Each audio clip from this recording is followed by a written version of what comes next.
रहनुमा मुस्लिम लीग नून मलिक अहमद खान कल्चर में तब्दीली तो नहीं आई, बस आईजीज तब्दील होते रहे, बस ये तब्दीली देखने में आती है। मलिक अहमद खान साहब हमारे साथ मौजूद हैं, उनसे इस मामले पर बात करते हैं। मलिक अहमद खान साहब, पहले तो ये बता दें कि आप सीसीपीओ लाहौर की तब्दीली क्यों चाहते हैं? क्या पार्टी की तरफ से आपको हिदायत दी गई है या आप अपने तौर पर ये काम करने निकले हैं?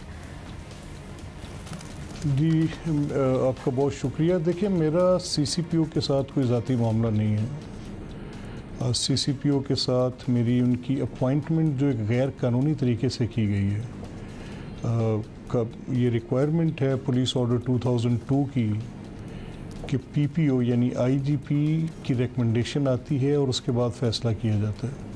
तो इनके केस में आईजी की रिकमेंडेशन नहीं आई। ये पुलिस ऑर्डर 2002 का जो सेक्शन 11 है, आर्टिकल 11 जो है, ये उसकी क्लियर वायलेशन है। ये इसमें इन्होंने सारे लेट डाउन प्रोसीजर को बाईपास किया है और ये कोई किसी की फ्री विल तो नहीं है कि कोई चीफ मिनिस्टर जैसे मर्जी आर्बिट्रेरी मैनर के अंदर without the force of law वो कोई भी ऐसा इकदाम कर लें या कोई ऐसा फ़ैसला कर लें जिसके साथ वो समझें कि ये उनकी अपनी स्वाबदीद है, तो ऐसे कर सकते हैं। उन्होंने जो भी एक्ट करना है इन अपॉइंटमेंट के हवाले से वो इन अकॉर्डेंस विद लॉ करना है।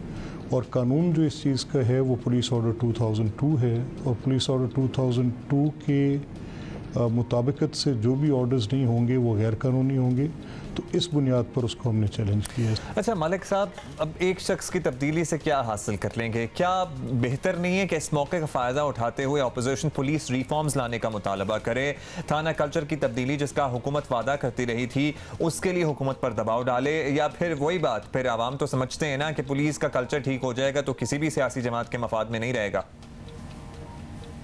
तो हमारी जो पिटीशन है बेसिकली सिस्टम के मुताबिक है। हम किसी पर्सन के ख़िलाफ़ नहीं है, ना हमें शुएब दस्तगीर साहब के साथ कोई ऐसा मामला था कि हमें उनकी ज़ात से कोई अनाद होता, या ना हमें इनाम गनी साहब के साथ कोई ऐसा मामला है। लेकिन उनकी ये जो उनकी प्री मैच्योर उनकी पोस्टिंग की गई, उनके सिक्योरिटी ऑफ टेन्योर को नज़रअंदाज किया गया, इसको बुनियाद बनाकर हमने चैलेंज किया है कि पुलिस ऑर्डर 2002 की कंप्लायंस नहीं है।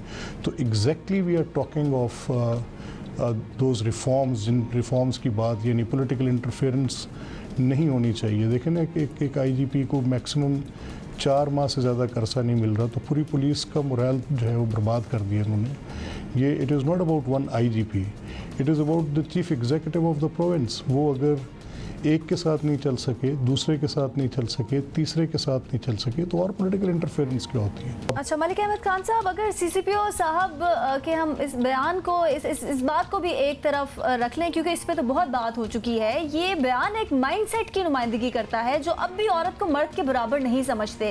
ये माइंडसेट कैसे बदला जा सकता है? हमारी सियासी क़यादत ने इससे मुताल्लिक़ क्या सोचा है? आप बैठी हैं, मैं अगर आपसे बात करूं और मैं आपसे मुखातिब होते हुए ये कहूँ कि आई हो या आई हैं, तो नॉर्मली हमारे उर्दू ज़ुबान से हम सब की हम जानते हैं इस चीज़ को कि अल्फाज के अंदर तहकीर और तकरीम दोनों छुपी हुई है।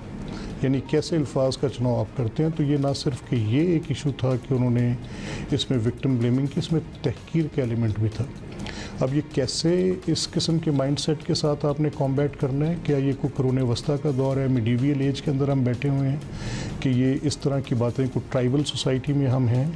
ये लाहौर शहर है पाकिस्तान का सबसे ज़्यादा टेक्नोलॉजिकल सर्वेलेंसेस ऑफ पुलिस, एक सेफ सिटी प्रोजेक्ट भी इसी शहर के अंदर है। सबसे ज़्यादा पुलिसिंग यहाँ पर इफ़ेक्टिव है, सबसे बड़ी डिप्लॉयमेंट यहाँ पे है, सबसे ज़्यादा आप यहाँ पे मॉडर्न टेक्निक्स के साथ सेफ्टी प्रोवाइड कर सकते हैं। आप इसमें एक ऐसी अरेंजमेंट प्रोवाइड कर सकते हैं जिसके साथ लोगों की लाइफ, ये दुनिया की तमाम टेक्नोलॉजी ले आए और अगर उसके बावजूद भी यहाँ जो सिस्टम फिट है वो अपग्रेड नहीं होगा तो कोई टेक्नोलॉजी आपके काम नहीं आ सकती। बहुत शुक्रिया मलिक अहमद खान साहब हमारे साथ मौजूद थे। और इस सिस्टम को बेहतर करने के लिए जो दिमाग का सिस्टम है, माओं को किरदार अदा करना होगा, वालिद को किरदार अदा करना होगा, सबको, असातिज़ा को किरदार अदा करना होगा।